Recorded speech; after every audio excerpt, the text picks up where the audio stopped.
What is up, guys? Hey, Aaron here with the Lean and Mean Academy today with another video. I'm glad you're here. I'm walking around in my backyard. My rig is gone. It's working, cleaning some driveways today. I want to tell you guys a little bit about a project that we did last week. Got a call middle of the week. Guy needed a cold storage, basically the buffer zone between the cold storage freezer and the dock. There's this zone that they have that is it holds like forklifts and holds like a lot of food that they're moving in and out.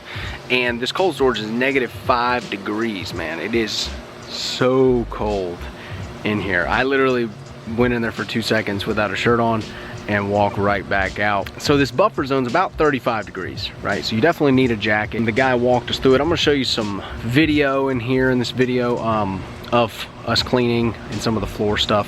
I'm also gonna show you some pictures of the floor and just tell you a little bit about how the project went, how the sale went, and you know, how we did this well in this short period of time. Now listen, these types of jobs are usually last minute jobs.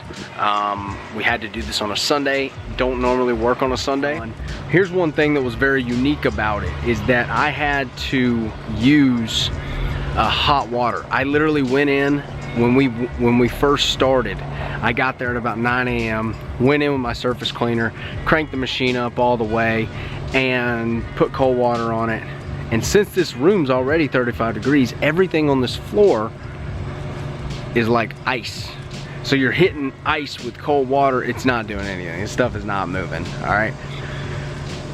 So, the unique part about this floor and what was on it whenever we got there is that this place makes buns, like all the buns for McDonald's, all the English muffins for Starbucks, all of those different types of things. This is what they create in this bakery. And with that being said, there were bags of flour that, you know, kind of had leaked right over the year, and the condensation would come in and basically create like a dough, and then they would run over it with these 20,000-pound forklifts over and over and over again. Well, you know, that creates like a paper mache. That's like a glue that's pressed into the ground. So here's what I had to do. I had to crank up a degreaser. I sprayed it with a degreaser. I let it sit. We had these blades, and they had a team of guys there with squeegees and everything so we could get this water out.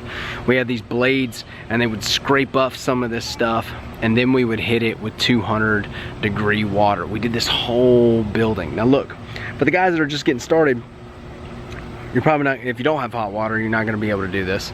If you don't have 8 gallons a minute, you're definitely, it's gonna take you all day long. But this is sincerely a unique job, because I went in, and I've had this happen probably 2 or 3 times where the customer negotiates to pay me more than I quoted for. Okay, I go in and I quote the job, and he looks at me and goes, "You sure?" I was like, "Can you add another 1,000 to that?" And he goes, "I can do it." And that was very unique for us. I've had it happen probably 3-4 times now, and I'm really trying to dial in my sales process as far as my language to understand what I'm doing, because I've been studying sales for a really long time. So a lot of this stuff is just built in to my process and how I pre-qualify and how I set the customer up to make the sale. And so I'm decoding a lot of that stuff for you guys and understanding what I do now unconsciously, and how to employ that consciously, almost like a mechanism, and to really figure out why some of these customers, like this guy, is negotiating to pay me more than I quote. Okay, now look, this was a last minute job. Didn't mind doing it last minute though, right? You guys saw the title. Okay, now these are unique. This doesn't happen every single day. We do well in this business because we have great marketing, we have a great website, and we have the ability to you know, get to the leads and sell them. And that's the big thing about the Lean and Mean Academy. It's about having one truck, making big profits, and staying booked, staying busy, and never having that middle ground where a lot of guys who start getting 2, 3, 4 trucks, they start having this middle ground where they have a lot of, you know, it's not a lot of employees, but it's enough employees to create stress, because you have to have deal flow and you have to be closing, but it's also it's not enough money coming through and not enough flexibility to where you can leave and take a vacation and do things with your family. You basically create this stress ball for yourself in the name of a business, and that's not what I want. I like making good profits. I like also spending time with my son and doing those things. So look, if you're interested in selling high ticket jobs like this and getting high ticket jobs like this, click the link in the description below, download my free guide to selling high ticket sales. 3 controversial mine hijacks that I use daily, okay? It's not everything, but it's enough that you can get a good gist of it. Download that in the link below. I was really grateful for this job that came through. Cold storage unit. It's my first cold storage unit that I ever did. And now we've got the job to do the entire building. He says, I got 5 buildings like this. I want you to do every single one of them. All right, so we got some stuff coming through with these cats. The problem with commercial, man, is that you're never going to get paid immediately. And for guys just getting started, if you're needing money, that's terrible. Like, you need to be paid now because you got bills now. Okay, so you need to get a ramp of residential clients that can pay you immediately to where you can start doing some of this commercial stuff, okay? And you can start, you know, being able to wait for that net 30. Look, I hate net 30, everybody hates net 30, but I'm also not gonna sit here and fight it if the guy's gonna give me 5 buildings, right? If he's gonna do that, and we've, you know, developed a relationship. He has a son as well, and so, look, I'm not gonna sit here and bark at the guy for wanting to do net 30. It's pretty common. I don't like it, I don't agree with it, but it's just, look, you gotta pick your battles, folks, all right? So, cool cold storage unit. Probably the most money that we ever made in an hour, per hour, hourly wage.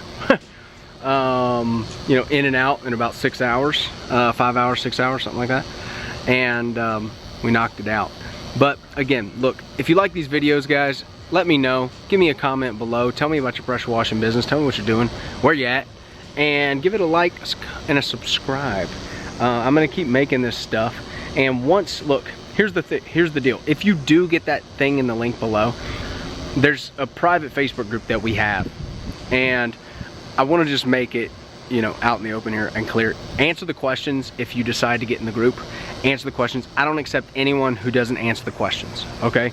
And there's a reason for that. There's a reason, because I need to know what this person is interested in, why they're even here. So if you do that and you want to get in the private group, we talk about all kinds of stuff like this. Make sure you answer the questions, okay? Have a great day, guys. I hope you're well, and keep kicking ass out there. Keep pricing those jobs. Keep filtering those prospects. Keep posturing. Keep making sure you're pre-qualifying. Keep making sure you're closing heavy, closing often, following up like a madman every single day. And look, take note of how these prospects speak. A lot of times you can get into the nooks and crannies of how their brain is working just on the first couple sentences on the phone, okay? They're gonna reveal to you a lot of things, and you need to ask questions, okay? So, hope you guys are well. Talk soon.